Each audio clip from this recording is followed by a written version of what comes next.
ಇದು ಗೌರಿ ಕಲ್ಯಾಣ ಸ್ಟಾರ್ಟಿಂಗಲ್ಲಿ ಈ ಕಡೆ ಗೌರಿ ಮತ್ತು ಅವರ ಅತ್ತೆ ಹತ್ರ ತುಂಬ ಬೇಜಾರಾಗಿರ್ತಲ್ಲ ಮನೆಯಲ್ಲಿ. ಅವ್ರ ಗಂಡನು ಅವ್ರ ಅತ್ತೆ ಈ ಥರ ಆಡ್ತಾ ಇರೋದೆಲ್ಲ ನೋಡಿಕೊಂಡು ಪಾಪ ಹೆಂಗಾದರೂ ಮಾಡಿ ಇದು ಮಾಡಬೇಕಲ್ಲ, ಕನ್ವಿನ್ಸ್ ಮಾಡಬೇಕಲ್ಲ ಅಂತಂದು ಅವನು ಮದುವೆ ಮಾಡ್ಕೊಂಬತ್ತೆ ಬರೀ ಮನೆಗೋಸ್ಕರ ಅಷ್ಟೇ, ಈ ಮನೆ ಮರ್ಯಾದೆಗೋಸ್ಕರ ಅಷ್ಟೇ. ಹೀಗಿರ್ಬೇಕಾದ್ರೆ ನಾನು ನಿನ್ನ ಸೊಸೆ ಅಂತ ಒಪ್ಕೋಬೇಕಾ ಅಂತೆಲ್ಲ ಹೇಳಿ, ಚಾನ್ಸೇ ಇಲ್ಲ ಅಂತೆಲ್ಲ ಹೇಳಿ ಚಾಲೆಂಜ್ ಹಾಕ್ತಾರೆ ಅವ್ರು. ಮೇಡಮ್, ನಾನು ನಿಮ್ಮನ್ನು ನಾನು ಕ್ಷಮಿಸಲ್ಲ ಅಂದರೆ ನನ್ನ ಮಗ ನಿನ್ನ ಕ್ಷಮಿಸಲ್ಲ ಅಂತ ಹೇಳಿದ್ನ ಅಂತೆಲ್ಲ ಇವ್ರು ಉಲ್ಟಾ ಸೀದಾ ಮಾತಾಡ್ತಾ ಇರ್ತಾರೆ. ಅದಕ್ಕೆ ನಿನ್ನ ಮನೆಯೊಳಗೆ ಕರ್ಕೊಂಡು ಏನೇ ಮಾಡಿದರೂ ಸತ್ಯ ಅಂತ ಒಂದು ಇದ್ದೇ ಇರುತ್ತಲ್ವ ಅಂತೆಲ್ಲ ಹೇಳಿ, ಸುಳ್ಳು ಯಾವತ್ತೂ ಕಾಡ್ತಾ ಇರುತ್ತೆ ಅಂತೆಲ್ಲ ಹೇಳ್ತಾ ಚಾಲೆಂಜ್ ಮಾಡಿದರೆ ನಾನು ಸೊಸೆ ಅಂತ ಯಾವತ್ತೂ ಒಪ್ಕೊತ್ಕೊಳಲ್ಲ ಅಂತೆಲ್ಲ ಸರಿತಾ ಮೇಡಮ್ ಚಾಲೆಂಜ್ ಆಗಿಬಿಡ್ತಾ. ಗಣೇಶನ ಮುಂದೆ ಗೌರಿಪುರ ಯಾಕೆ ಸಂಬಂಧಗಳ ಮಧ್ಯೆ ತಂದು ನಿಲ್ಲಿಸೆ, ನನಗೆ ಅರಿವಿಲ್ಲದೆ ಯುದ್ಧ ಮಾಡು ಅಂತೀಯಾ ಅಂತೆಲ್ಲ ಹೇಳಿ ದೇವ್ರ ಮುಂದೆ ನಿಂತು ಯುದ್ಧ ಮಾಡಬೇಕು. ಅವ್ರಿಗೆ ಕತ್ತಿ ಎತ್ತಬೋದು, ಎದುರಿಸಿ ನಿಲ್ಬೋದು, ಆದರೆ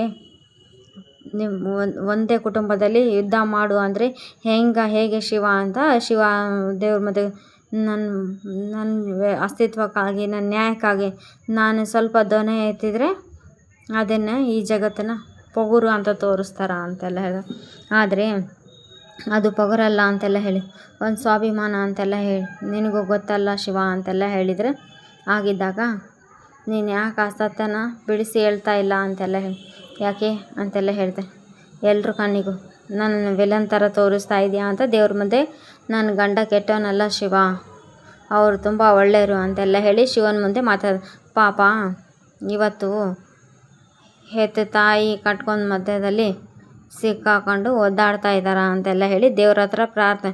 ಅವ್ರ ಮನಸ್ಸು ತುಂಬ ಆದರೆ ತುಂಬಾ ಮೃದು, ಆದರೆ ಸುತ್ತ ಕಟ್ಟಿರುವ ಅಹಂಕಾರದ ಗೋಡೆ ಅದು ಮಾತ್ರ ಕಲ್ಲಾಗಿ ನಿಂತಿದೆ ಅಂತ ದೇವ್ರ ಹತ್ರ ಏನೇನೋ ಪ್ರಾರ್ಥನೆ ಮಾಡ್ತಾಳೆ, ಏನೇನೋ ಶಿವನ ಹತ್ರ ಜಗಳ ಆಡಿ ಮಾತಾಡ್ತಾ ಇರ್ತಾಳೆ.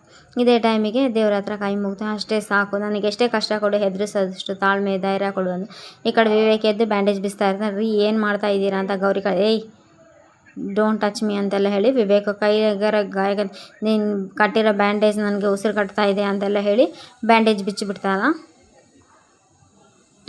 ಬ್ಯಾಂಡೇಜ್ ಕಷ್ಟಪಟ್ಟು ಗೌರಿನೂ ಬ್ಯಾಂಡೇಜ್ ಬಿಚ್ಚಿಬಿಟ್ಟಿದ್ದು ನೋಡಿ ತುಂಬ ಅಂದರೆ ತುಂಬಾ ಇದಾಗ್ಬಿಡ್ತು.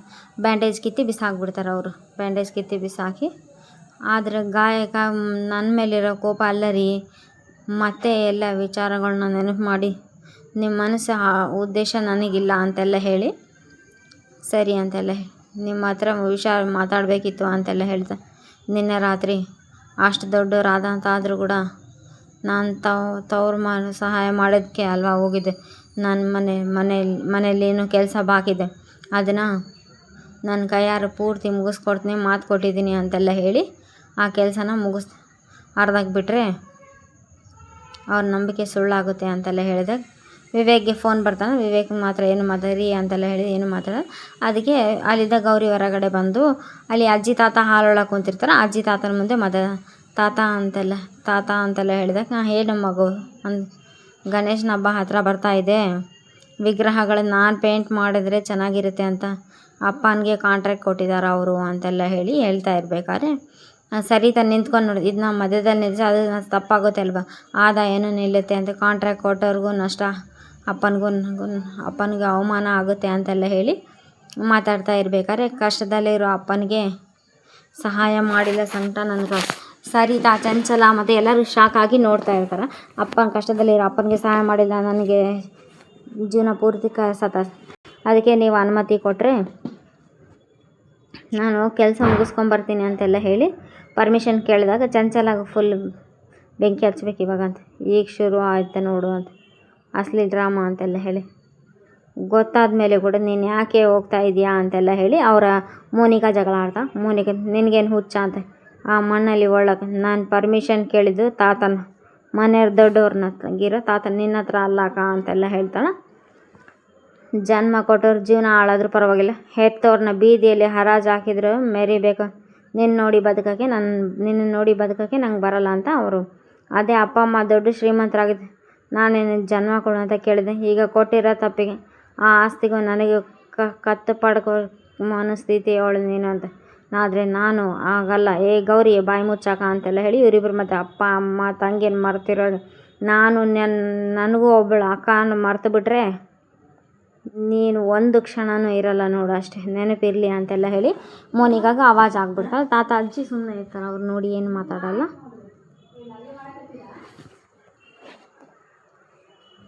ನಿನಗೆ ಹಿಂಗೆ ಅನ್ನಿಸ್ತಾ ಇದೆ, ನಿಮಗೆ ಪ್ರಶ್ನೆ ಮಾಡುವಷ್ಟು ಇದು ಅಂತ ಅಜ್ಜ ಒಂದಿನ ನೀವೇ ಹೇಳಿದ್ರಿ, ಕಲೆ ನಿಂತೆ ನೀರಾಗಬಾರ್ದು, ಹಾಗಾದರೆ ಕಲೆ ಸಾಯುತ್ತೆ ಅಂತ ತಾತ ಹೇಳಿದ್ದು ಮಾತಾಡ್ತಾ ಇವತ್ತಿನ ಕಲೆನ ಉಳಿಸ್ತೀನಿ, ಕಲೆಯವ್ರನ್ನ ನಂಬಿರೋ ನಮ್ಮ ಮನೆಯವ್ರನ್ನ ಉಳಿಸ್ತೀನಿ ತಾತ ಅಂತಾರೆ. ಅದಕ್ಕೆ ಪರ್ಮಿಷನ್ ಕೇಳ್ತಾನೆ ತಾತ ಅಂತೆಲ್ಲ ಹೇಳಿದಾಗ, ಈ ಮನೇಲಿ ನಿನ್ನ ಮಾತು ಮಾತ್ರ ಅಲ್ಲಮ್ಮ, ನನ್ನ ಮಾತನ್ನು ಶಾರದೆ ಮಾತಾಗಲಿ ಕೇಳುವಂತಾಗಲಿ ಪರಿಸ್ಥಿತಿ ಯಾರೂ ಇಲ್ಲಮ್ಮ ಅಂತೆಲ್ಲ ಅವರು ಆನಂದ್ ಸಾರು ಹೇಳ್ತಾ ಇರ್ಬೇಕಾದ್ರೆ ಆ ಜ್ಞಾನೇಶು ಮತ್ತು ಅವರು ಆಶಾ ಅವರೆಲ್ಲ ಅಂತ ಒಂದು ಕತ್ಲ ಬಂದರೆ ಸಾಕು, ಹಾಯಾಗಿ ನಿದ್ದೆ ಮಾಡಬೇಕು ಅಂತೆಲ್ಲ ಹೇಳಿ ಮಲ್ಗೋ ಜನ ಆಗ್ತಾನೆ ಬೆಳಕಾಗಿ ನೋಡ್ತಾ ಇರೋರು ಬೆಲೆ ಕೊಡ್ತಾರಮ್ಮ ಅಂತೆಲ್ಲ ಹೇಳಿ ತಾತ ಹೇಳ್ತಾ ಇರ್ಬೇಕಾದ್ರೆ ಅವರು ಸರಿತಾ ಎಲ್ಲ ನಿಮ್ಮ ಅತ್ತೆ ನಿನ್ನ ಗಂಡೆ ನಿನ್ನ ಎಷ್ಟು ಬೆಲೆ ಕೊಡ್ತಾರೋ ಅಷ್ಟೇ ಬೆಲೆ ನನ್ನ ಮೊಮ್ಮಗ ನನ್ನ ಸೊಸೆ ನನಗೂ ಬೆಲೆ ಕೊಡ್ತಾ ಇರೋದಷ್ಟೇ ಅಂತೆಲ್ಲ ಹೇಳಿದಾಗ ಸರಿತಾ ಮುಂದೆ ಬಂದು ಮಾತಾಡಿದ ಮಾವ.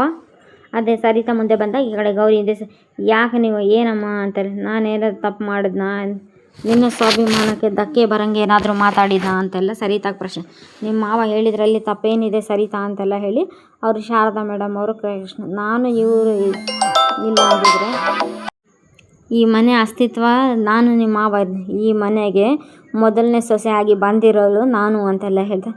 ನನ್ನ ಮಾತಿಗೆ ಬೆಲೆ ಇಲ್ದಂಗೆ ಮಾಡಿಬಿಟ್ಟಲ್ಲ ಅಂತ ಅವರು ಕೇಳ್ತಾ ಇರಬೇಕಾದ್ರೆ ನೀನು ನಿನ್ನ ಮಗ ಸೇರಿಕೊಂಡು ನಿನ್ನ ಸೊಸೆನ ಮಧ್ಯರಾತ್ರಿ ಆಚೆ ಮಳೆಯಲ್ಲಿ ನಿದ್ರಿಸಿದ್ರೆ ಅದು ತಪ್ಪ ಅಂತ ನಮ್ಮಿಂದ ಆಗಲಾರ್ದಂಗೆ ನನ್ನಿಂದ ನಾನು ನಿಲ್ಲಿಸಿದ್ನಾ ಅಂತಲ್ಲ.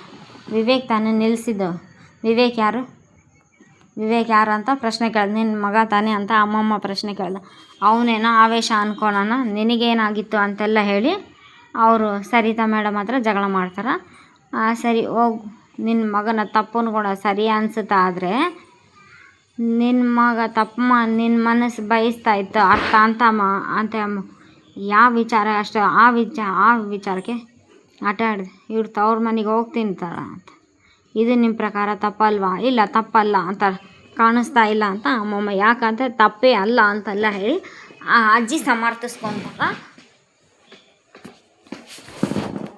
ಆವಾಗ ಅಮ್ಮ ಮತ್ತೆ ಕ್ಲಾಸ್ ತಗೊಂಡು, ನಿನಗೆ ನಿಮ್ಮ ಮಗ ಆದರೆ ಇವಳಿಗೆ ತನ್ನ ಗಂಡನ ಮಗನ ಮೇಲೆ ಪ್ರೀತಿನೂ ಇದೆ, ತವ್ರ ಮನೆ ಮೇಲೆ ಕಾಳಜಿನೂ ಇದೆ ಅಂತೆಲ್ಲ ಹೇಳಿ ಅಮ್ಮ ಮಾತಾಡ್ಬಿಡ್ತಾರೆ. ಆ ಇಂಥ ಸೊಸೆನ ಒಪ್ಕೊಳ್ದೇ ಇರೋ ನೀನು ಅಂತೆಲ್ಲ ಹೇಳಿ ಬೈದು ಬಿಡ್ತಾರೆ. ಹೋಗಲಿ ಬಿಡು, ಅವಳನ್ನ ಸೊಗೆ ಅಂತ ಒಪ್ಕೊಳ್ಳೋದಿರಲಿ, ಅವಳು ಒಬ್ಳು ಅಂತ ಒಪ್ಕೊಂಡಿದ್ಯಾ ನೀನು ಅಂತೆಲ್ಲ ಸರಿತಾನ ಪ್ರಶ್ನೆ ಮಾಡ್ತಾರೆ. ಅವರು ಪ್ರಶ್ನೆ ಮಾಡಿದಾಗ ಇಲ್ಲ, ಹಾಗಿದ್ಮೇಲೆ ಇವಳ ಮೇಲೆ ಹಾಕು ಚಲಾಯಿಸೋ ನಿನಗೂ ಇಲ್ಲ ಸರಿತಾ ಅಂತಾರೆ. ಅತ್ತೆ ಹಾಕು ಅಧಿಕಾರ ಪ್ರಶ್ನೆ ಇಲ್ಲ, ಈ ಮನೆ ಒಂದು ಗೌರವ ಪ್ರತಿಷ್ಠೆ ಅಂತೆಲ್ಲ ಏನು ಇವಳು ಮಾಡ್ತಾರೆ ಕೆಲಸದಿಂದ ನನ್ನ ಮಗನ ಗೌರವ ಹಾಳಾಗ್ತಾಯಿದೆ ಅಂತೆ, ಅದಕ್ಕೆ ಅವ್ನು ಸಿಟ್ಟು ಮಾಡ್ಕೊತಾ ಇದ್ದಾನ ಅಂತೆಲ್ಲ ಹೇಳ್ತಾರೆ. ನಾನು ಒಬ್ಬಳ ತಾಯಿಯಾಗಿ ನನ್ನ ಮಗನ ಸಮರ್ಥನೆ ಮಾಡ್ಕೊತಾ ಇದ್ದರೆ ಅಲ್ಲಿ ತಪ್ಪೇನಿದೆ? ಇಷ್ಟಕ್ಕೂ ನಿನ್ನ ಮಗನ ಆಚೆ ಹಾಕಿದ್ದು ಇವಳು ತವ್ರ ಮನೆಗೆ ಓದ್ಲು ಅಂತೆಲ್ಲ ನಿನಗೆ ಎದುರು ಮಾತಾಡಿದ್ದಕ್ಕೆ ಅಷ್ಟೇ ಅಂತ ಅಮ್ಮಮ್ಮ ಬುದ್ಧಿ ಮಾತು ಹೇಳಿಬಿಡ್ತಾರೆ. ಅವಳಿಗೆ ಅಮ್ಮ ಹತ್ರ ಕೆಲಸ ಮಾಡೋ ಸೊಸಂದ್ರೆ ಮಗಳೇ ಹೋಗಿ ಬಾ ಅಮ್ಮ ಅಂತೆಲ್ಲ ಹೇಳಿ ಆಮೇಲೆ ಸರಿತಾ ನಿನ್ನ ಮಗನಿಗೆ ಹೇಳು, ವಿವೇಕ್ ಹೇಳು, ಕಾಶಿಗೆ ಟಿಕೆಟ್ ಮಾಡು, ಆಮೇಲೆ ರಿಟರ್ನ್ ಟಿಕೆಟ್ ಎಲ್ಲ ಬುಕ್ ಮಾಡೋದು ಬೇಡ ಅಂದಾಗ ಮಾವ ಅಂತೆಲ್ಲ ಹೇಳಿ ಕೋಪ ಮಾಡ್ಕೊಂಡ್ಬಿಡ್ತಾ. ನೆಕ್ಸ್ಟ್ ಎಪಿಸೋಡು ತುಂಬ ಇಂಟ್ರೆಸ್ಟಿಂಗ್ ಆಗಿದೆ. ನೆಕ್ಸ್ಟ್ ಎಪಿಸೋಡು ಇಲ್ಲಿ ವಿವೇಕ್ಗೆ ಕಾಂಟ್ರಾಕ್ಟ್ ಬಂದಿರ್ತೈತಿ, ಅದು ಸ್ವಲ್ಪ ಕರೆಕ್ಷನ್ ಇದೆ ಅಂದಾಗ ಸರಿ ಮಾಡೋಣ ಅಂತೆಲ್ಲ ಹೇಳಿ ಅವರು ವಿವೇಕ್ ಪಿ ಎ ಬಂದು ಯಾವುದು ಗೌರಿ ಮೇಡಮ್ಗೆ ಮೇಲ್ ಮಾಡ್ತೀನಿ ಅಂತೆಲ್ಲ ಹೇಳಿದಾಗ ಇಲ್ಲ ಆ ಥರ ಎಲ್ಲ ಬೇಡ, ನಾನೇ ಈ ಕಂಪ್ನಿ CEO ಅಂತೆಲ್ಲ ಹೇಳಿ ಹೇಳಿ ಅದು ಇವ್ರು ಬಾಯಿ ಮುಚ್ಚಿಸ್ಬಿಡ್ತಾನೆ. ಅವ್ರು ಯಾರು ಅವ್ರ ಪಿ ಎ ಇರ್ತಾರಲ್ಲ, ಅದು ಈ ಕಂಪ್ನಿ ಬಾಸ್ ನಾನು, ಈ ಕಂಪ್ನಿ CEO ನಾನು, ಅದೇನೇ ಕರೆಕ್ಷನ್ ಇರಲಿ ಏನೇ ಇದ್ದರೂ ಅದನ್ನು ನಾನೇ ಮಾಡ್ತೀನಿ, ಇನ್ನೊಬ್ಬರು ಯಾರ ಸಹಾಯನೂ ಬೇಕಾಗಿಲ್ಲ ಅಂತೆಲ್ಲ ಹೇಳ್ತಾನೆ.